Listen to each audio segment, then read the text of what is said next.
Hello everyone, my name is Met Scorpion, and I needed to stop procrastinating and actually do this video because I was distracted by my phone for an hour. Now, when we get into this, basically it's the dev insight into next season and some of the changes going to exotic armor, and a few abilities, basically. I'm sure you've already been seeing the details. One major point is a bunch of armor buffs that is taking some things never been used in the last, 3 years of Destiny and making them usable, and basically a big nerf to Suspend out of Strand. Now, with that, I'm basically going to go and describe what they do, give a little bit of insight in case some things are not descriptive, and then from that point say good or bad and what it should be tuned for going forward.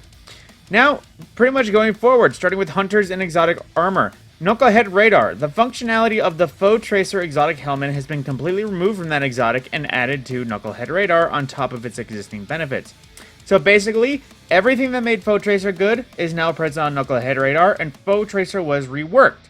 They took cues from Monochromatic Maestro from last season. Basically, Foe Tracer does now as such. When you deal damage with one of your abilities, you gain a damage bonus with weapons that have damage types matching your subclass damage type.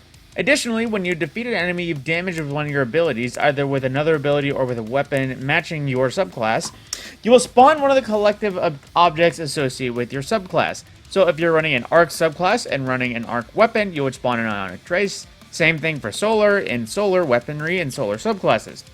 Now, it of course expands to all subclasses. It is still a neutral game exotic. Now, originally, if I recall, Knucklehead Radar was pretty much just a radar when aimed down sights, and Foe Tracer was marking enemies that damaged you and gave yourself a little bit of a damage buff when they were low health. Both of those I consider good, considering both of those exotics outside of Crucible were pretty much nigh unused, and even still, Knucklehead was a 0% use rate, and Foe Tracer was worse than that. So, definitely positive changes. Then Lucky Raspberry. This exotic was still a little too unreliable in its current form, so we're taking a crack at streamlining its energy gains. Now this was the Arc Bolt Grenade, grenade exotic. This exotic still expands the capabilities of chaining Arc Bolt Grenades, but now instead of basing the grenade energy gains on those chains each time you hit an enemy with a lightning ball strikes from the jolted condition, as well as each time you pick up an ionic trace, you gain more grenade energy. So basically, what Lucky Raspberry did before was every enemy that an Arc Bolt chained into, it refunded some energy. Now, there is more expansive ways to gain additional grenade energy, in addition to just the chaining. You've also given this grenade the ability to intrinsically stun Overload champions. Now you don't have to jolt them and then trigger the Jolt lightning strikes to stun them, making these grenades a more reliable tool against Overload champions. And for Renewal Grasp as well, they've undone the previous nerf to Dustfield grenade cooldowns when using this exotic, because I guess people stopped using it entirely, so there we go. On Titans, now they're adding a few details to a variety of exotics. Now, last season they implemented some changes to Eternal Warrior and Path to the Burning Steps. They added an escalating damage bonus to both the arc and solo weapons respectively on each exotic when you get kills with those damage types. We like this idea and we like the idea to give players surge-like bonuses, but without requiring surges. But the Eternal Warrior seems to have the most reliable way to get to tier 4 times damage. You've made some further changes to these perks a little bit more reliable, while also expanding the functionality of the other two exotics. So basically, I'm assuming Icefall Mantle for stasis weapons, Doomfang for voids, Path of the Burning Steps for solar, and Eternal Warrior for arc now have a little bit more consistent and reliable, as well as earning the essential built-in surges that they would provide. Now, they give a little detail here. Stasis, Void. And for the additional, when you activate your class ability, you immediately gain the highest taunt, keeping in with Icefall. Doomfangs, when you get a Void melee kill, you immediately gain the highest bonus. Path of Burning Steps, getting a solar grenade kill now grants the highest tier solar damage buff. And Eternal Warrior, since the exotic only grants its highest tier damage bonus when your super ends, which is rarer occurrence, the duration of the arc damage bonus activated when Fist of Havoc ends has been extended to 30 seconds up from 10. So some pretty good elemental variety there. ACD-O feedback fence. This exotic got a complete mechanical rework and now ties into the armor charge system. Increasing its versatility makes it more useful in scenarios where you might not be taking a lot of melee damage. With this new perk, which completely replaces the old, when melee hits give you an armor charge, you take reduced melee damage while you have that armor charge. Taking melee damage causes you to emit a burst of damaging arc energy that jolts targets, consuming your armor charge and dealing more damage based on the number of stacks consumed. Note that the damage dealt by the burst of arc energy should be comparable to its current damage from 0 to 3 stacks of armor charged. So basically, Feedback Fence is a little bit more defensive now. Then Hollow Fire, this exotic often stands in the shadow of more ubiquitous Heart of Inmost Light. To remedy this, we're removing its base energy to solar abilities and replacing it with a perk that lets you build more into sunspots. We think you'll be seeing many more sunspots on the battlefield as a result, and the super ability recharge function is still basically there. So pretty solid all around, no complaints from anywhere considering it's all generally buffs and no nerfs. Now granted, ACD, it's hard to say if that's going to be a worthwhile PvE thing, especially if you have a build based on charge, considering basically taking enough damage will eliminate all of your charge. And while it's only melee damage and not general damage, so it's hard to say whether or not that will actually make it anything worth in a GM, except for maybe something where there's a ridiculous amount of thrall. Like literally, maybe that might only be good for the thrall way in variety of places. Then going forward as well, Warlocks edited earlier today. They added two more functional pieces to Astrocyte Burst. Originally, it just allowed you to blink further and blink more often. Now, enemies near you when you blink become volatile. In addition, when you're using the Nova Warp Super, the Dark Blink ability no longer consumes super energy. So the teleport on Nova Warp now no longer rains down energy. In addition to that, Astrocytes will make things volatile.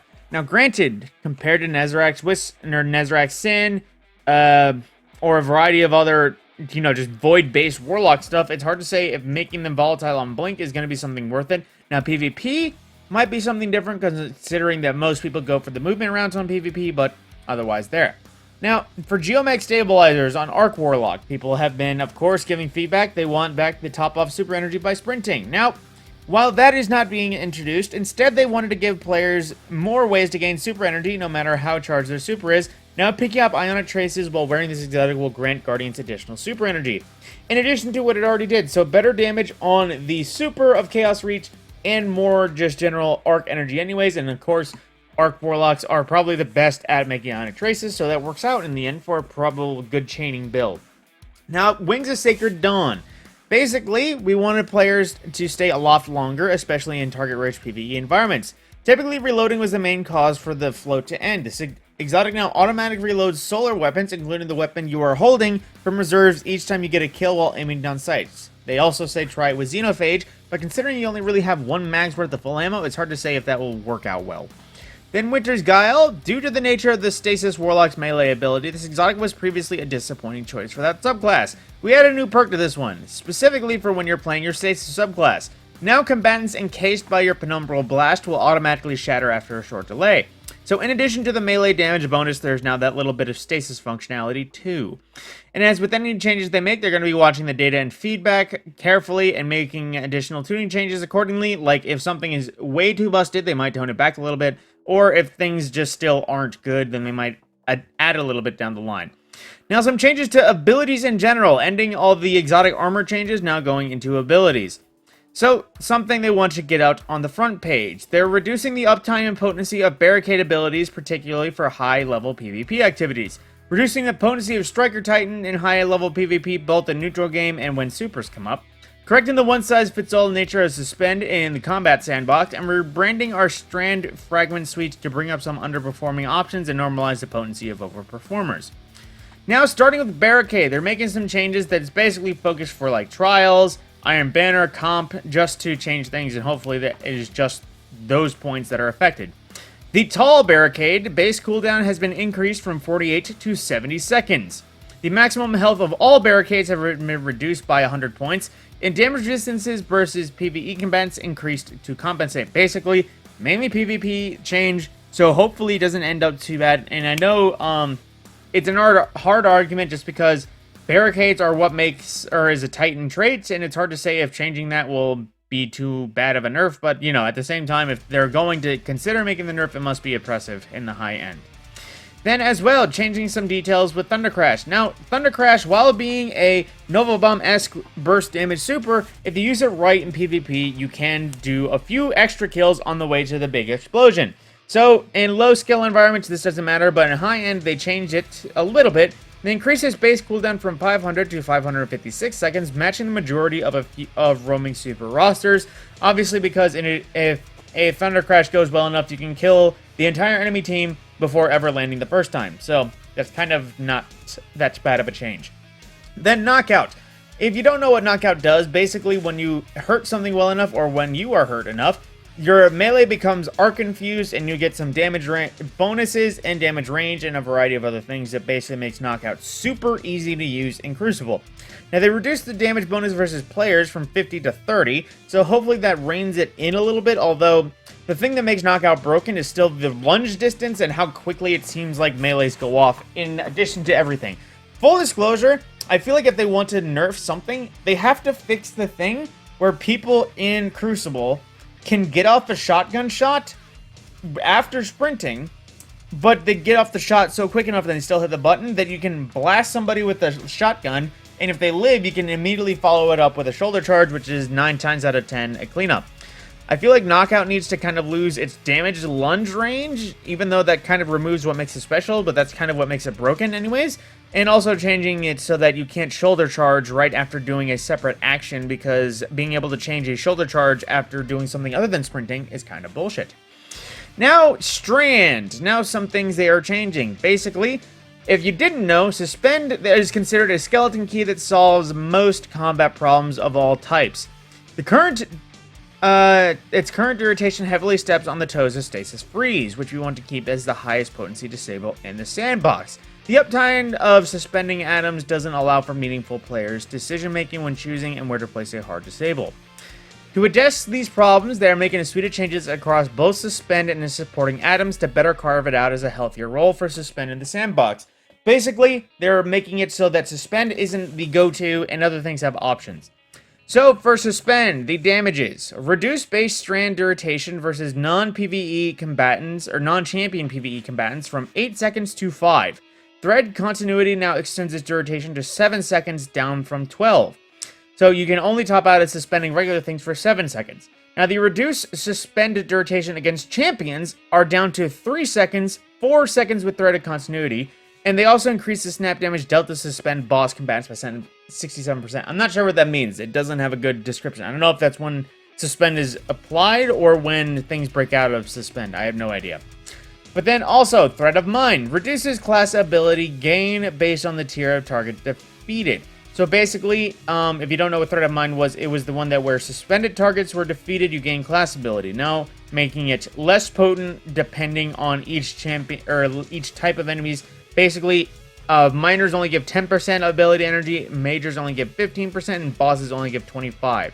Bosses, champions, and mini-bosses. So if you suspend 4 mini-bosses and kill all of them, you get a full recharge. But otherwise now this is just a bump as opposed to a full restock. Now, Threat of Regeneration, if you didn't know, is the one where dealing damage with any weapon would, or just dealing damage in general, generates grenade. They reduce the overall energy gain per damage event against PvE combatants by about 20%. And they also rebalance the multiplier. So if you didn't know, more hits meant more energy. So things that are rapid fire, like full auto weapons, are a little bit underdone, so there aren't so generation. And things like scout rifles, sniper rifles, hand cannons, things that fire not so quickly, are now up-tuned a little bit to get them a little bit more energy in comparison to fully automatics. In combination to changes with that, they updated some other things regarding Strand to hopefully, let's say, move it down from top tier and make it more in line with everything else. Now, Threadlings increase Threadling damage versus PvE combatants by 30%, if only you would improve their hitting. Tangles reduce Tangle creation cooldown by 3 seconds, so yay. Sever, PvE combatants affected by Sever now have their outgoing damage reduced by 40% against 30. You're also taking this opportunity to address feedback on a handful of Strand abilities and aspects. Now, the Threadrunner Silk Strike Super is a bit unforgiving in the live game, particularly in PvP, so they made some changes.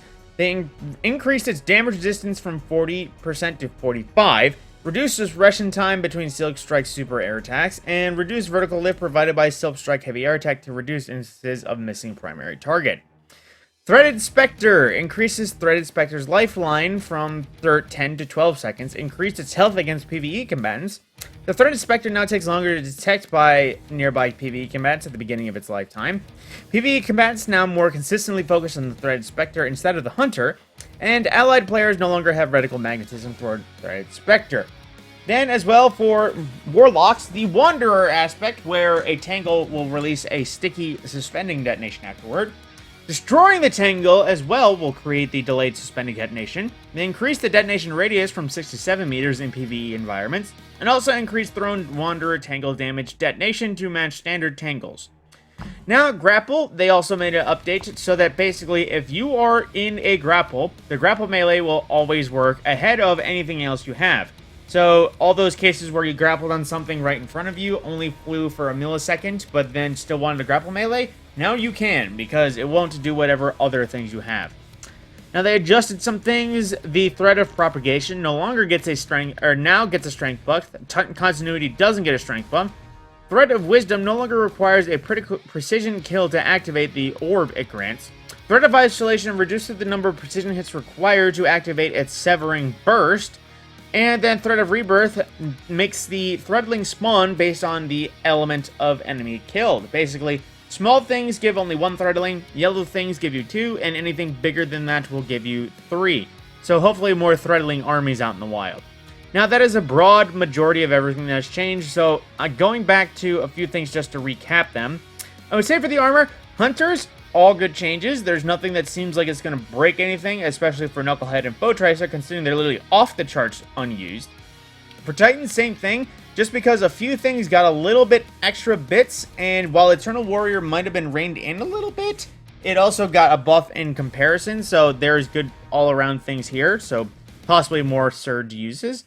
ACD, like I said before, it has a defensive capability, but it's also something that drains charge. I know it's super easy to earn charge if you actually build into it, but at the same time, in a GM environment where you could be holding onto your charge for, let's say, an emergency shield when your armor breaks, well, if you take a melee hit, I guess it sounds like it's burning all of your armor charge, so not great possibly. And then Hollow Fire, it also got updated so that basically it has a leg to stand on in comparison to Heart of Inmost Light, which, as much as lowering the base regen buff it has, is probably not the best idea. I know Sunspots give you melee or ability regeneration, so if it's more Sunspots and I can use Consecration instead of Soul Invictus, so that, you know, basically I can have some fun with Consecration, that would be good. Now, Warlocks, I already kind of covered that, basically. Astrocyte Verse might be handy in PvP where it's mostly used. PvP, it's hard to say if it'll compare against anything like a Nothing Manacles Grenade Volatile build or just a Netherrack Sin setup for all the ability energy. Geomag's pretty solid just because it's more super energy, which is always great since Geomag has kind of been in the wind since it got nerfed. And Wings of Sacred Dawn, I know it's a PvE buff, but at the same time, it's for solar, mainly, and I wouldn't say there's any reason to run anything other than Sunbracers or Phoenix Protocol nowadays. And then same thing with Winter's Guile. I know it's a change to basically allow it to be used on every single subclass, but I doubt it's actually making any waves. So it's solid, but I doubt it's worth it. Then for the ability changes. Now, I kind of covered this. PvP barricade changes, good, as long as PvE is unaffected. And I get also the rocky road this can go down, because if they nerfed Hunter they nerfed Hunter's dodge a little bit, then most Hunters would be unhappy, considering this is a full class thing that every Titan has effectiveness, but, you know, it's hard to gauge whether or not this will be good. But on that same note, they also did some changes to Bastion they used some changes to Bastion as an example of that as well. Now, the Thunder Crash thing, I also think that's kind of good, just because Thunder Crash was, I know it's a Nova Bomb-esque, but at the same time, it's killing potential and how most Arc Titans will run nothing but Thunder Crash. Hopefully a cooldown change is something to change, just because usually people ran it because it was the first to be earned. Then knockouts, like I said, I still think basically the changes they need to implement is either not as much health regen or not as much lunge distance allowed, and maybe fix the magnetism on meleeing somebody else that has knockout active, because that's pretty much the main thing that breaks. Now, As much as it's going to hurt Suspend, just because obviously the thing that got my team through most parts of the Silas Battleground, the Moon Nightfall Grandmaster this season, was pretty much me on a permanent Suspend build with a Buy and Leap, of course. And, of course, it will hurt for a while. You know, growing pains, once Stasis was nerfed as much as it had been, it was hard using it in comparison to other things, especially when 3.0s came out. But let's hope that the changes and using other aspects of Strand other than Suspend, like actually focusing on maybe severing things or even threadling armies, hopefully that can work too. And of course the buffs to other things to make them more prevalent, always nice, and a variety of changes to Strand stuff is good. Now my only concern is that most of these changes were for Strand specifically, and we didn't see anything else for literally any other subclasses in terms of abilities. Now that, of course, it is a preview. They didn't talk about everything. And, of course, you know, looking at this, coming in Season 22, more changes. Tune in to launch day, including a fix for Celestial Fire Scorch, now giving melee personalized Sun Bracers. Now, also, full disclosure, I know Bungie does it occasionally. I feel like they're leaving out a Sun Bracers nerf. Because the thing they got Syntheseps Glaives and all that nerfed was the ability to take out raid bosses solo with little effort. That will also be Sun Braces. I know if you build into it, you can Sun Bracer Melt Riven in a special scenario, but I feel like if it's something that allows a solo raid boss anything, it will be nerfed. I am just saying, don't be hurt when a Sun Bracer nerf happens, because the last 2 seasons, honestly, since the Starfire nerf, it's kind of reigned supreme. But of course, we'll have to wait for those changes if they happen for launch day. With that, my name is Matt Scorpion, and I will see you in the next video.